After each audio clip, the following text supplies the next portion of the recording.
that you are all doing well. Thank you so much for joining me here today to talk about books. And today we're talking about two books. All the Dead Lie Down by Kyrie McCauley, which is a YA horror, and Lying in the Deep by Diana Urban, which is a YA mystery.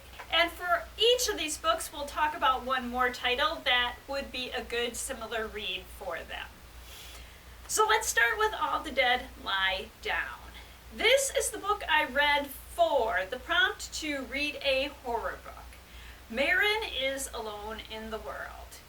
Her mother has died, and her mother's friend Alice invites Marin to live with her and her family and to act as a nanny for her two younger children.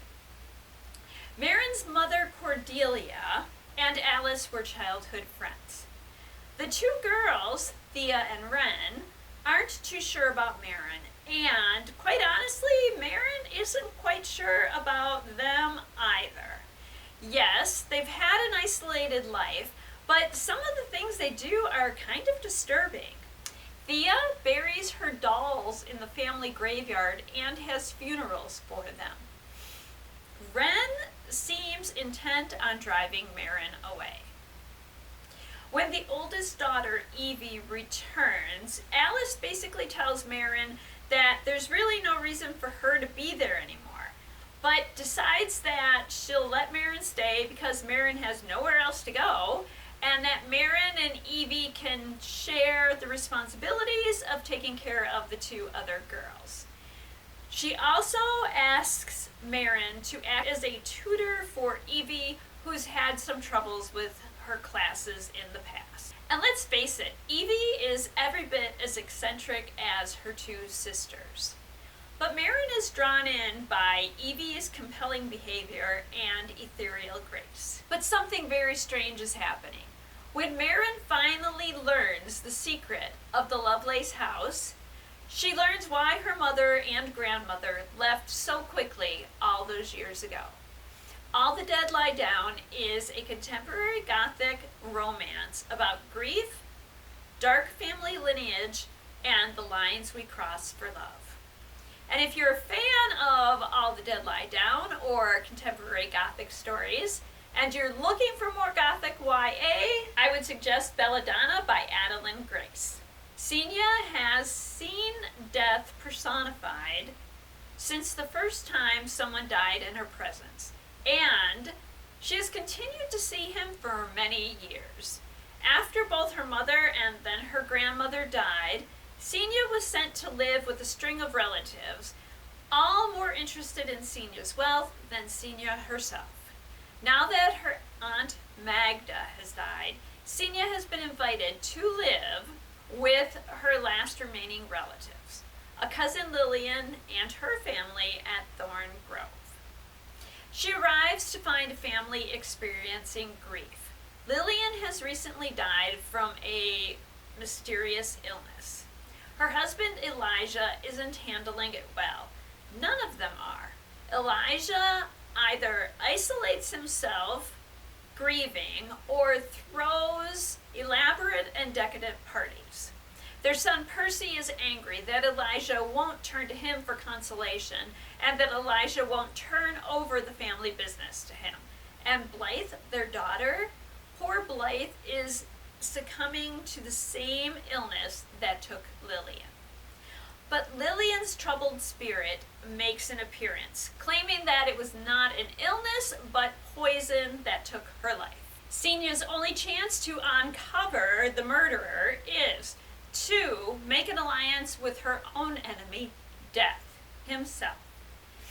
As they hunt for whoever is behind it all, Senya realizes that her connection to Death may be more powerful and more irresistible than she ever imagined. These books contain the right amount of creepiness to keep you involved in the story and wondering what's going on. Our second book is Lying in the Deep by Diana Urban. It is a YA mystery set on board a cruise. This is the book I read for the challenge to read a book by the water or a book with water on the cover. I read it by a river, and as as you can see, there is water on the cover, so I did both things. I touched on this one in the previous video and said I would update you soon, so here we go. Jade has been planning a campus on board cruise for a while. Now that it's finally summer, she will embark on a trip to 11 countries in 4 months. She had originally planned the trip with her best friend Lainey. That was before Lainey stole Jade's boyfriend and they both dumped her. Obviously, Lainey is not coming on the cruise, so Jade's going alone. Then Jade discovers, while boarding the ship, that not only is Lainey there too, she's brought Silas, Jade's ex, along with her. What was she thinking? The situation is impossible. Jade is obsessed with what they are doing and where they are going, and angry. Jade is very angry. Then her obsession leads to tragedy, and there are rumors on board the ship. Jade looks very guilty, even to her new friends.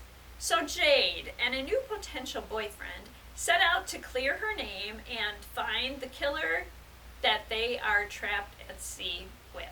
This book is interesting, not only because the main character is trying to find a killer, but she is also trying to clear her name and prove that she did not commit the crime. If this scenario is right up your alley, I've got another one for you. She's Gone by David Bell.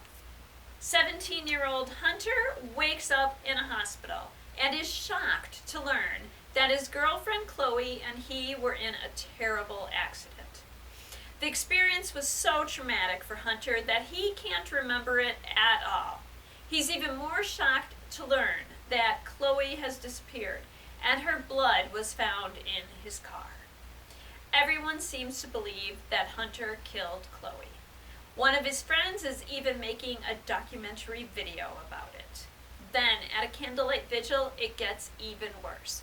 Chloe's mom stands up and tells everyone that Hunter is the killer. With increasing pressure being placed on Hunter by the police and by the citizens of the city they live in, he begins an investigation of his own. And when Hunter learns that he and Chloe were seen arguing outside of the party they went to just before the accident, he begins to wonder if he was so angry that he killed Chloe. Both of these titles are fast-paced and plot-driven. Be aware going into these that these characters aren't experienced investigators. Add to this the fact that the people who have gone missing are their friends and they are being blamed for the murders.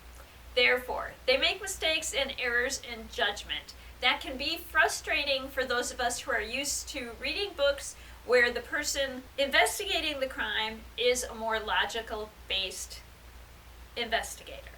Their actions aren't always the most logical, but the stories will draw you in and you are going to want to discover the resolutions.